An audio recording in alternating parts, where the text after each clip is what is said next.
আমরা জানি যে আজকে ৩৩ বছর পরে আমাদের জাতীয় ইলেকশনটা আবার আজকে হচ্ছে, অত্যন্ত উৎসবমুখর পরিবেশে আজকের এই ইলেকশনটা হচ্ছে।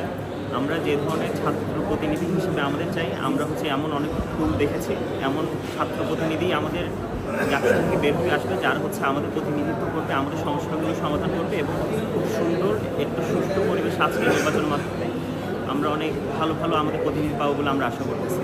এবং আমি আমার নিজের ভোটটা দিয়েছি, আমার ভোট দেওয়ার পর অনুভূতি খুবই ভালো, কারণ আমার জীবনে প্রথম ভোট বলতে গেলে আজকে ভোট দিয়েছিল।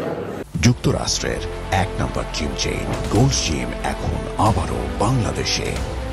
বসুন্ধরা আবাসিক এলাকা ও বসুন্ধরা সিটি শপিং মলে। আসলে বর্তমান আজকের এই জাকসুর মাধ্যমে হচ্ছে যারা নির্বাচিত হয়ে আসবে তাদের কাছে আসলে আমাদের প্রত্যাশা অনেক বেশি। এই প্রত্যাশার চাপটা সামাল দিয়ে তারা আসলে কতটুকু পারবে সেটা হচ্ছে আমি নিজে আসলে সন্দিহান, কিন্তু আমি আশাবাদী থাকতে চাই যে হচ্ছে তারা আমাদের ইয়াগুলো পূরণ করবে। জীবনে কি কখনো ভোট দিয়েছেন? এর আগে আমার কখনো ভোট দেওয়ার কোনো ইয়ে আছে, আজকে আমি প্রথম ভোট দিয়েছি।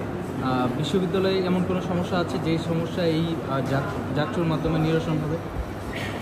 হ্যাঁ, এরকম অনেক ধরনের সমস্যা আছে আমাদের একাডেমিক বিভিন্ন ধরনের সমস্যা আছে, আমাদের আবাসন সমস্যা আছে, আমাদের খাওয়া দাওয়ার সমস্যা আছে। বলতে গেলে হচ্ছে আমাদের যেসব মৌলিক যেসব রাইটসগুলো আছে ওগুলোতে অনেক সমস্যা আছে, অনেক ধরনের কাজ করার আছে। আমাদের স্টুডেন্টদের যে ভয়েসটা আছে সেই ভয়েসটা আমাদের মনে হয় না যে প্রপার চ্যানেল হয়েতে এটা প্রশাসনের কাছে পৌঁছাচ্ছে।